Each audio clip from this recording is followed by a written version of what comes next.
Hello students मेरा नाम अजय कुमार है। मैं गवर्नमेंट गर्ल्स कॉलेज जैसलमेर में असिस्टेंट प्रोफेसर फिजिक्स के डेजिग्नेशन पर वर्क कर रहा हूँ। स्टूडेंट्स, इस वीडियो लेक्चर में हम एनहेंसमेंट मोड मॉसफेट की वर्किंग को समझेंगे। तो स्टूडेंट शुरू करते हैं अपना आज का वीडियो लेक्चर।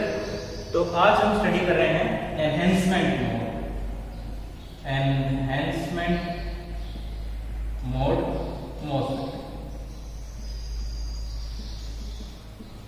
स्टूडेंट्स, पिछले वीडियो लेक्चर में हमने एफईटीज के बारे में स्टडी किया था, साथ साथ हमने मॉसफेट के बारे में भी स्टडी किया था। कुछ चीज़ें मैं आपको बताया कि आज वीडियो लेक्चर में हम इसको फुल्ली एक्सप्लेन करेंगे कि इसकी जो ड्रेन कैरेक्टरिस्टिक्स हैं और इसके जो ट्रांसफर कैरेक्टरिस्टिक हैं ऐसे क्यों आते हैं, राइट, और उनके पीछे रीज़न क्या है, इसकी वर्किंग कैसे होती है, वो आज सब चीज़ आज हम डिस्कस करेंगे, राइट। तो अब हम एनहेंसमेंट मोड के बारे में थोड़ा जान लेते हैं कि इसकी कंस्ट्रक्शन किस प्रकार से होती है। तो हम क्या करते हैं, सबसे पहले पी टाइप सबस्ट्रेट लेते हैं, राइट, और पी टाइप जो सबस्ट्रेट होगा बेसिकली वो पी टाइप सेमीकंडक्टर से मिलकर बना हुआ होता है, राइट, सबस्ट्रेट। अब ये पी टाइप सबस्ट्रेट कैसे बनता है, मैं आपको बता दूं कि जब आप किसी इंट्रिंसिक सेमीकंडक्टर में, जैसे मान लो ये सिलिकॉन है, थर्ड ग्रुप के एलिमेंट्स जो पीरियोडिक टेबल है उसमें जो थर्ड ग्रुप के एलिमेंट्स है कौन कौन से हैं, बोरोन, एल्यूमिनियम, गैलियम, इंडियम और थेलियम। ये थर्ड ग्रुप एलिमेंट जब आप इसके अंदर डॉप कर देते हो तो ये जो इंट्रिंसिक सेमीकंडक्टर है वो पी टाइप सेमीकंडक्टर बन जाता है। इंट्रिंसिक सेमीकंडक्टर में फिफ्थ ग्रुप के एलिमेंट्स यदि डाल दोगे तो सबसे अपने एलिमेंट्स कौन से हो गए, nitrogen, phosphorus, arsenic, antimony, bismuth. तो ये जो सेमीकंडक्टर होगा हमारा एन टाइप सेमीकंडक्टर बन जाएगा। फिफ्थ ग्रुप के एलिमेंट्स को हम बोलेंगे एक्सेप्टर एटम्स, राइट, और जो थर्ड ग्रुप के एलिमेंट्स हमको हम बोलेंगे एक्सेप्टर एटम्स, और फिफ्थ ग्रुप के एटम्स को हम बोलेंगे डोनर एटम्स, जो कि इलेक्ट्रॉन्स देते हैं, राइट, और ये इलेक्ट्रॉन को ग्रहण करते हैं, राइट। तो इनके इलेक्ट्रॉन की खींचने की क्षमता के कारण, राइट, इनको हम बोलेंगे एक्सेप्टर एटम्स, और इनके इलेक्ट्रॉन देने की क्षमता के कारण इनको हम बोलेंगे डोनर एटम्स। जब पी टाइप सेमीकंडक्टर बनता है तो ये जो एक्सेप्टर एटम्स होते हैं ये आयनाइज हो जाते हैं और ये नेगेटिव होते हैं, राइट। जो एक्सेप्टर एटम्स होंगे पी टाइप सेमीकंडक्टर में नेगेटिव होंगे, राइट। और ठीक इसी प्रकार से जो फिफ्थ ग्रुप के एलिमेंट्स होंगे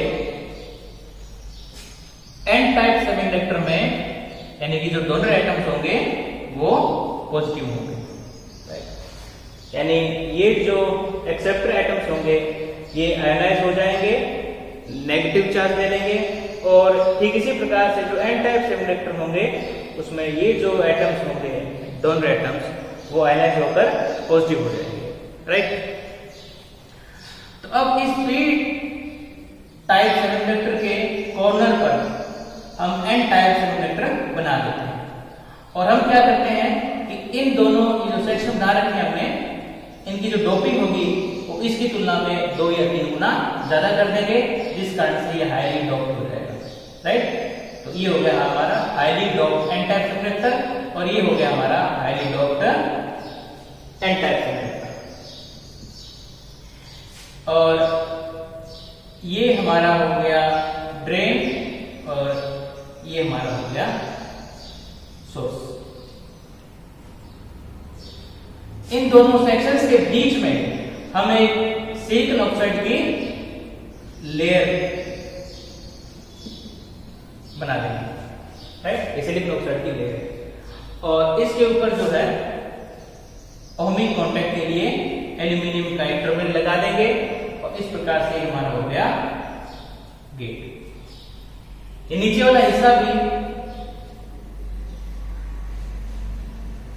ओहमिक कांटेक्ट से जुड़ा हुआ रहता है, राइट, यानी इस वाले हिस्से के साथ में एल्यूमिनियम के टर्मिनल जुड़ा हुआ रहता है, लेकिन क्या करते हैं इंटरनली इन दोनों को आपस में जोड़ देते हैं।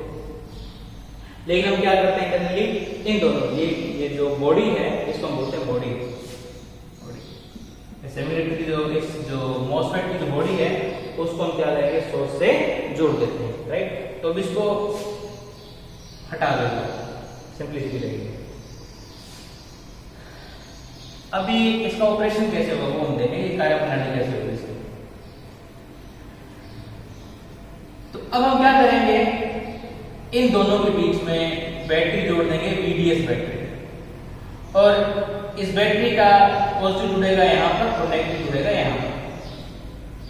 और इन दोनों के बीच में हम जोड़ देंगे VGS बैटरी, और VGS बैटरी के जो पॉजिटिव का उसको हम जोड़ देंगे यहाँ पर और नेगेटिव को जोड़ देंगे हम यहाँ पर।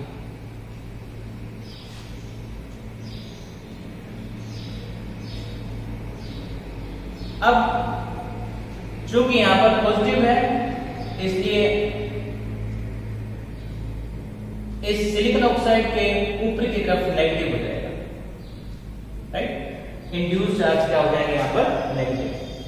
ठीक इसी प्रकार से जब यहाँ पर इस सिलिकॉन ऑक्साइड के ऊपर की तरफ नेगेटिव चार्ज इंड्यूस हो जाएंगे, ठीक इसी प्रकार से इसके नीचे की तरफ जो है वो पॉजिटिव चार्ज इंड्यूस हो जाएगा।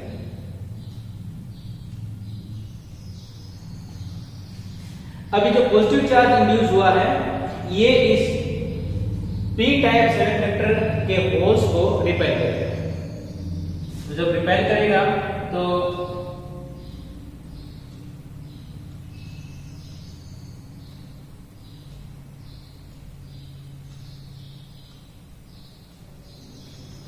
यहां के जो होल्स होंगे वो इस तरफ निकल जाएंगे। जब होल्स इस तरफ नीचे की तरफ आ जाएंगे तो पीछे हमारे क्या बचेंगे, acceptor ionised atoms, right. Holes तो हमारे नीचे पीछे क्या कौन से बचे, एक्सेप्टर आयोनाइज्ड एटम्स, तो ये मूव नहीं कर पाएंगे। लेटिस ये जो हमारा लेटिस होता है उसमें फिक्स होते हैं, ये मूव नहीं कर पाते। अब हम क्या करेंगे, वोल्टेज को और ज्यादा बढ़ाएंगे, इस वोल्टेज को और ज्यादा बढ़ाएंगे। जब आप VGS वोल्टेज को और ज्यादा बढ़ाओगे और जब ये वोल्टेज एक थ्रेशोल्ड वोल्टेज VTH के इक्वल हो जाएगी, उस स्थिति में क्या होगा कि अब देखो आप ये जो हमारी डिप्लेशन लेयर यहाँ पर बनी है, ये वाली हमारी डिप्लेशन लेयर है। क्यों डिप्लेशन लेयर है, क्योंकि यहाँ पर कोई होल्स प्रेजेंट नहीं है, नहीं यहाँ पर कोई इलेक्ट्रॉन्स है, क्योंकि यहाँ पर आयंस हैं, राइट। ये हमारी डिप्लेशन लेयर है। जैसे आप ये वोल्टेज बढ़ाओगे डिप्लेशन लेयर की चौड़ाई बढ़ती जाएगी, राइट। जैसे आप वोल्टेज बढ़ाओगे इसकी चौड़ाई के साथ साथ इसमें जो इलेक्ट्रिक फील्ड है वो भी लगातार बढ़ता जाएगा, राइट। और इस इलेक्ट्रिक फील्ड के कारण यदि सेमीकंडक्टर में thermally generated electrons hole pair उत्पन्न हो रहे हैं, जो भी होते हैं, तो क्या होगा कि इस इलेक्ट्रॉन होल पेयर का जो इलेक्ट्रॉन होगा वो जाएगा ऊपर की तरफ, राइट। और जो होल्स होंगे वो जाएंगे नेगेटिव टर्मिनल की ओर, यहां पर यानी कि यहां पर,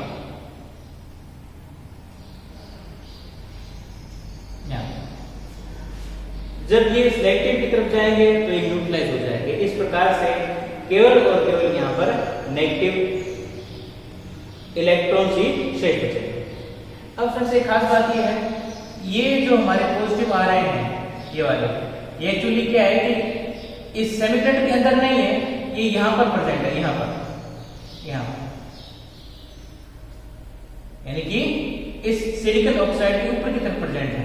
मैंने इसे क्या किया, नीचे की तरफ दिखाया हुआ है समझने के लिए ताकि आपको कपड़ा दिखे, लेकिन आप ये मानो कि जो पॉजिटिव चार्जेस हैं वो एक्चुअली सेमीकंडक्टर के अंदर नहीं है, ये सिलिकॉन ऑक्साइड के अंदर है, राइट।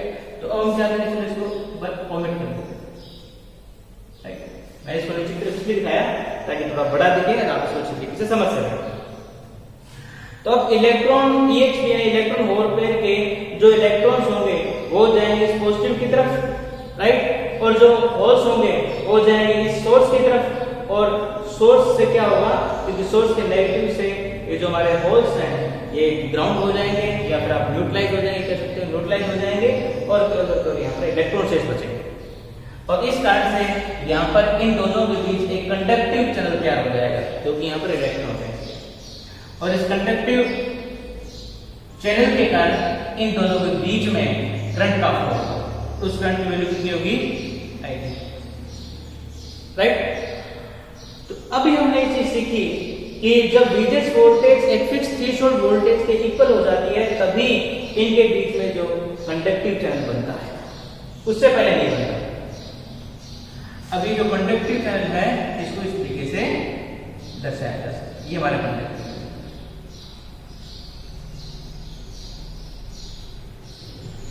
ये कंडक्टिव चैनल हमारे यहाँ पर इलेक्ट्रॉन खूब सारे। अब चूंकि यहाँ पर पॉजिटिव वोल्टेज है इसलिए ये जो हमारा चैनल बना हुआ है ये यहाँ पर जाके इसकी जो विड्थ होगी वो रिड्यूस हो जाएगी।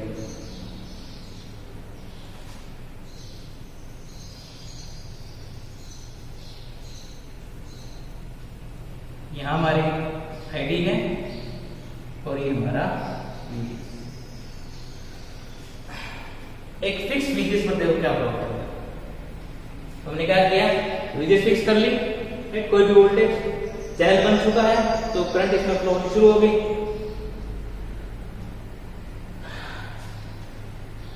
जब VGS is equal to VT होता है तो ये ग्राफ कुछ इस तरीके का आता है। छोटी सी करंट ID करंट की वैल्यू बहुत कम है। इसके नीचे जो हमारा जो ट्रांजिस्टर होगा यानी ये VJs voltage, particular voltage VJs है, यदि वीजेस वोल्टेज थ्रेशोल्ड वोल्टेज से कम होगी तो हमारा ये जो मॉसफेट है वो इस रीजन में काम करेगा, इसलिए हम बोलेंगे कट ऑफ रीजन, राइट।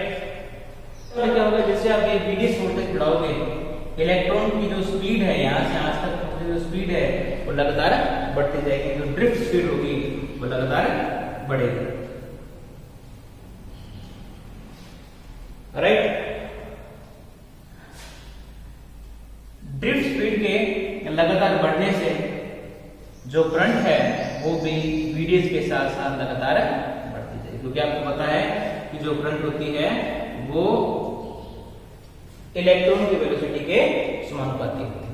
तो शुरुआत में क्या होगा कि जो इलेक्ट्रॉन की जो वेलोसिटी है VDS, जो इलेक्ट्रॉन की जो वेलोसिटी है वो VDS वोल्टेज के साथ लगातार बढ़ती जा रही है, इसकी जो करंट की वैल्यू होगी वो लगातार बढ़ेगी। इस रीजन में हमारा मॉसफेट ओमिक रीजन में काम कर रहा है। ओमिक रीजन आप यहाँ पर देखोगे कि जैसे आप VDS बढ़ा रहे हो वैसे वैसे करंट की वैल्यू लगातार बढ़ रही है। क्यों? क्योंकि जो यहाँ से यहाँ तक पहुंचने वाले इलेक्ट्रॉन्स की जो स्पीड है वो लगातार बढ़ रही है। लेकिन जब आप इस VDS वोल्टेज को बढ़ाओगे तो इस वाले सिरे की तरफ जो हमारा चैनल है उसकी विड्थ लगातार कम होती जाएगी, राइट। जब ये विड्थ लगातार कम होती जाएगी तो एक स्थिति ऐसी होगी कि यहाँ से यहाँ तक पहुंचने वाले इलेक्ट्रॉन्स की जो स्पीड होगी वो लगभग क्या हो जाएगी, फिक्स हो जाएगी। और उस स्थिति में आप चाहिए VDS वोल्टेज कितनी मर्जी बढ़ा लो, करंट की वैल्यू नहीं बढ़ेगी, राइट। और उसके बाद में जब आप ये वोल्टेज और ज्यादा बढ़ाओगे तो ये जो रीजन है यहाँ पर आप देखोगे कि जो चैनल है हमारे यहाँ पर स्क्वीज हो रहा है, इसकी जो कॉन्ट्रैक्शन हो रहा है यहाँ पर, यानी यहाँ पर जो चैनल है हमारा वो उसकी विड्थ कम हो चुकी है, वो कंस्ट्रिक्ट हो चुका है। जैसे आप वोल्टेज बढ़ाओगे तो ये जो कंस्ट्रिक्शन है वो बढ़ना शुरू हो जाएगा। जो कंस्ट्रिक्शन है वो पीछे की तरफ बढ़ना शुरू हो जाएगा। पहले तो कंस्ट्रिक्शन तो यहाँ पर था, फिर धीरे धीरे क्या होगा तो VDS वोल्टेज के साथ साथ पीछे की तरफ बढ़ना शुरू हो जाएगा, लेकिन चैनल पूरी तरीके से बंद नहीं होगा। तो इस कारण से क्या होगा कि जो करंट है वो लगभग कांस्टेंट बनी रहेगी। इस स्थिति में यहाँ से यहाँ तक पहुंचने वाले जो इलेक्ट्रॉन्स हैं उनकी जो स्पीड है वो नहीं बढ़ पाएगी। और उसके बाद में क्या होगा कि जब आप और ज्यादा वोल्टेज VDS वोल्टेज को जब आप और ज्यादा बढ़ाओगे तो स्थिति ऐसी आएगी कि यहाँ पर एवलांच ब्रेकडाउन शुरू हो जाएगा, राइट, क्योंकि इन दोनों के बीच में जो इलेक्ट्रिक फील्ड है वो लगातार बढ़ जाएगा, तो यहाँ पर एवलांच ब्रेकडाउन शुरू हो जाएगा। और इस एवलांच ब्रेकडाउन के कारण क्या होगा कि जो करंट होगी वो तुरंत बढ़नी शुरू हो जाएगी, राइट। तो इस प्रकार से ये जो कैरेक्टरिस्टिक हमने खींचा है ID और VDS एक फिक्स VGS पर, इसको हम बोलेंगे ड्रेन कैरेक्टरिस्टिक। क्या होगा ये हमारा ड्रेन कैरेक्टरिस्टिक।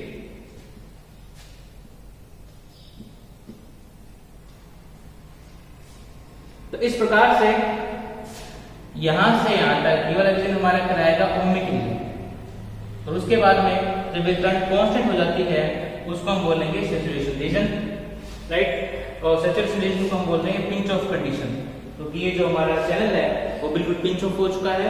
यहाँ से यहाँ तक पहुंचने वाले इलेक्ट्रॉन की जो ड्रिफ्ट वेलोसिटी है, आप कह सकते हो ड्रिफ्ट वेलोसिटी है वो फिक्स हो चुकी है, और शुरुआत में तो बढ़ रही थी, लेकिन चूंकि यहाँ पर ये जो चैनल है वो छोटा हो चुका है, उसका कंट्रैक्शन हो चुका है, तो यहाँ से यहाँ तक पहुंचने वाले जो इलेक्ट्रॉन्स है उनकी स्पीड बढ़ नहीं पा रही है, लगभग कांस्टेंट हो जाएगी। इस कारण जो करंट है वो भी कांस्टेंट रहेगा।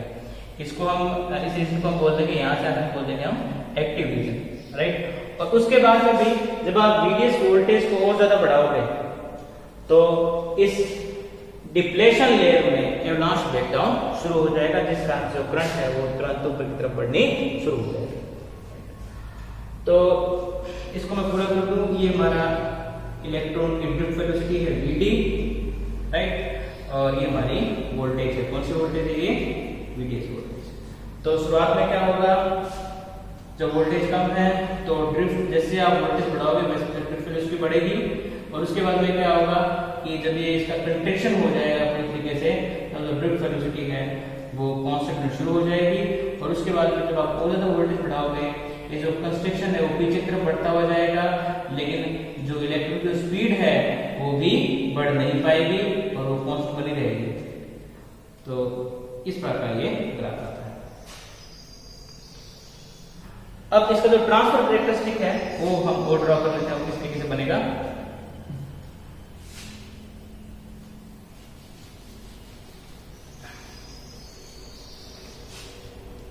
अब देखो बिल्कुल सिंपल है, ID यहां पर हमारा VGS, एक किसी VDS पर। तो अब क्या करोगे, शुरुआत में जो आपने VDS वोल्टेज की वैल्यू कुछ रख दी, तो आप VGS वोल्टेज को बढ़ाओगे जब तक VGS वोल्टेज थ्रेशोल्ड वोल्टेज के इक्वल नहीं हो जाती तब तक कोई करंट फ्लो नहीं होगी। जब भी VGS वोल्टेज इस थ्रेशोल्ड वोल्टेज इक्वल होगी उस स्थिति में जो करंट है वो बढ़नी शुरू हो जाएगी, और जैसे आप VGS वोल्टेज बढ़ाओगे वैसे वैसे जो करंट की वैल्यू भी लगातार बढ़ती जाएगी। तो ये हमारा हो गया ट्रांसफर कैरेक्टरिस्टिक।